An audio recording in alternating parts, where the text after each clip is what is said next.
gotta go into a police conference. Hold on.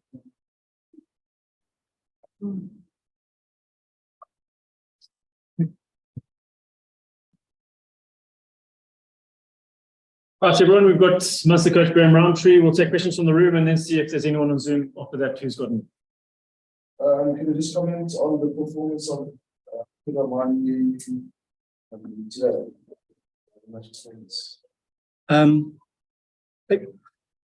It's so important to us, his leadership.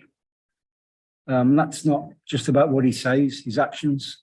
It was huge for us today. He wasn't on his own. Some big performances across the team. But no, I'm immensely proud of him. He's a real warrior for this group. Throughout this period, just after half time, I guess 10, 15 minutes, you were really under the cosh there and you held them at bay. That was crucial, and I guess you must be pretty proud of that effort there. Traditionally, against these power teams, and I mean that with all the respect in the world. When we were last down here in Durban 2 weeks ago,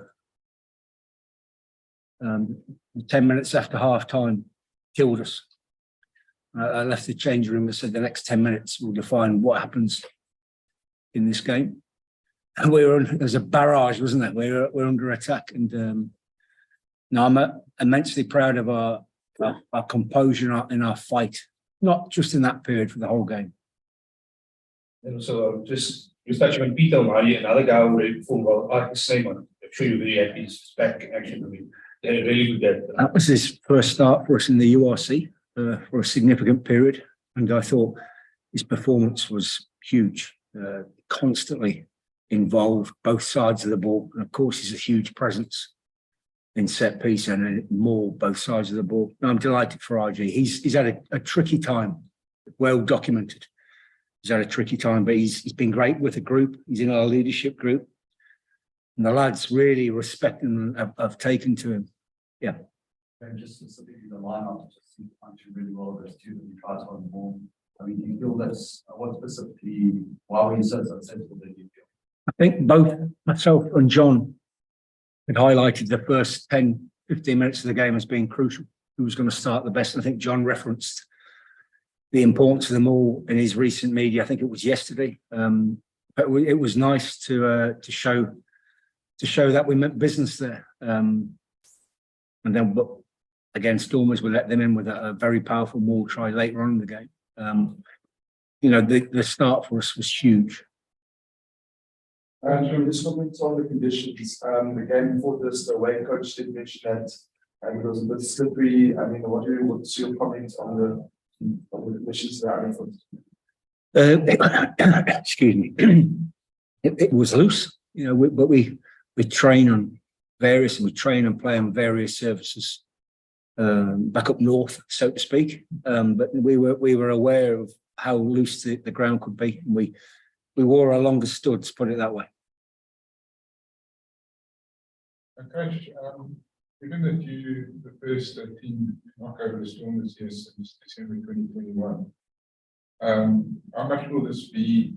Bigger confidence boost will this be for the team, given what's ahead? Huge. It's been well documented, the woes of our last two games in particular. But we came home from the Sharks game in Europe. We had a good week looking at our game. We had some very frank conversations, and we worked hard on our game, technically and tactically. We travelled well this week. We've not done a huge amount of training this week, but what we've done has been pretty sharp because we've had to be better in every facet of the game. The Sharks taught us a lesson at the breakdown and in the set piece, so we put a lot of attention into that. So no, it was huge that we could show when we're at our best that we can beat teams like this. During the week, you mentioned that Stormers back is quite big. Obviously today there were big collisions, and obviously there was a fight in the first, or scuffle in the first half. Did we expect an intense tussle today? I think the game lived up to everything it was billed as. You've got the current champions playing at home, littered with Springbok players. We were very wary of them coming home licking their wounds after the Exeter defeat last week. We knew that wasn't a true reflection of what they've been doing. We know that this place is a bit of a fortress for the Stormers, being very respectful of the Stormers, the way they can play the game, but in particular their power. You know, overall, I was pretty pleased with how we dealt with that today.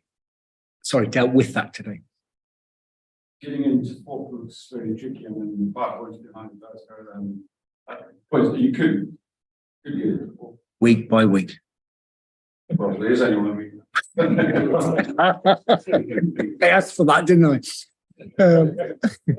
Week by week, game by game. That's how our season has unfolded. But I must stress I'm unbelievably proud of my players tonight in that performance. You mentioned earlier about the Sharks as well, and lessons that you learned from the Sharks. If you look at the South African franchises in particular, there's something that similarities apart from the physicality that the South Africans bring to the game. Is there something that you learn with each game that you can take to the next game, in particular against South Africa? They have a willingness to move the ball, particularly out of contact.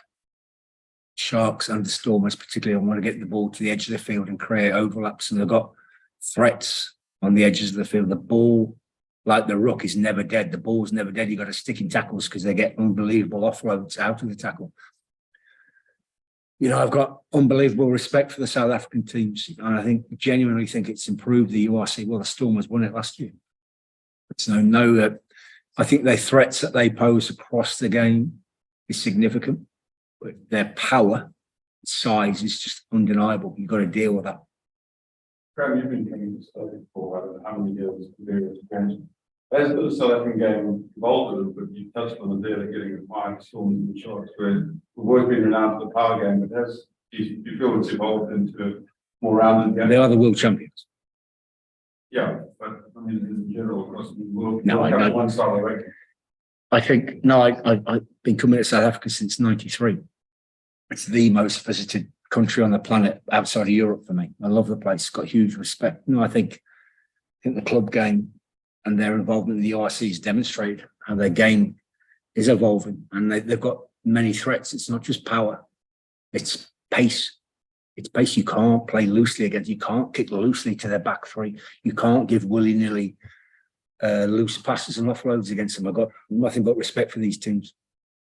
Speaking about the outside backs, I mean, you guys had 2 or 3 opportunities in the second and the first half as well, where you guys said, why did you guys manage to score? We need to just talk about that. What were the tactics of half time when the score was 12? Half time, our discipline had to improve.